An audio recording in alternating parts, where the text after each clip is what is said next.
नमस्कार मित्रांनो, मी गणेश शेखर आपलं स्वागत करतो आपल्या मराठमोळा यूट्यूब चॅनलमध्ये.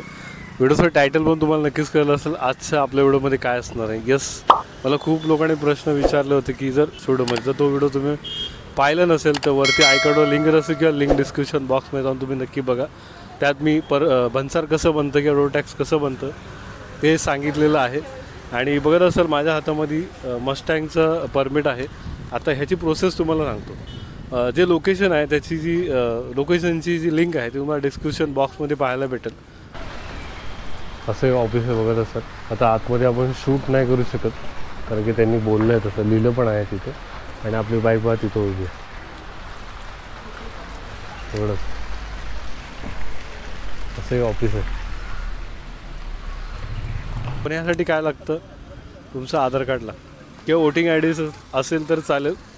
पासपोर्ट काय गरजेचं नाही, मॅन्डेटरी नाही. पण हे घेऊन जाताना लक्षात ठेवा तुमच्याकडं तुमचे 2 फोटो असणं खूप महत्त्वाचं आहे. जर तुम्ही तिकडच्या बाजूला पण मिळतात, पण 2 फोटोचे 200 ते 300 रुपये घेतात. मी इथूनच काढून गेलो होतो. मला वाटते मला 40 रुपयामध्ये 9-10 फोटो भेटले होते.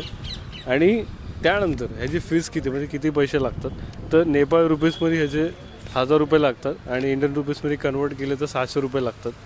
आणि ह्याची जी व्हॅलिडिटी आहे लक्षात ठेवा, एकदा गेलात त्याचं परमिट आलात ते संपतं. तर तुम्ही नाही गेलात, जर तुम्हाला जेव्हा वेळ भेटेल तेव्हा तुम्ही जाऊ शकता. पण लक्षात ठेवा हे तुमच्याकडे असणं खूप महत्त्वाचं. तुमच्याकडे नसेल तर तिथे बेनीमुळे गाव लागतं. बेनीच्या आधी ना हे चेकपोस्टवर चेक केलं जातं. तर तुमच्याकडे नसेल तर ते बनवून देतात, पण फाईन पण मारतात. तर मला असं वाटतं की दुसऱ्या देशात जाऊन आपल्या देशाची नाव खराब करणं हे चांगलं नाही. जातानीच पूर्ण माहिती काढून जावा. कारण की खूप रायडर मी असे पाहिले त्यांना माहीतच नाही की ह्याचं परमिट कुठे काढतात किंवा भन्सार काय असतं किंवा रोड टॅक्स काय असतो हे कोणाला माहीत नव्हतं. तर गेल्यावर कळतं. पण मला असं वाटतं जर जे त्यांच्यासोबत झालं किंवा तुमच्यासोबत पण होऊ शकतं, तर हा व्हिडिओ त्यासाठीच मी बनवला आहे. नक्कीच तुम्हाला हा व्हिडिओ आवडला असेल तर तुमच्या मित्रपरिवारामध्ये शेअर करायला दिलेलं आणि घेतलेलं नॉलेज कधी वाया जात नाही. लक्षात असू द्या. चला पुन्हा भेटू अशाच काय व्हिडिओ मिळतो. तोपर्यंत बाय बाय. निवांत व्हिडिओ.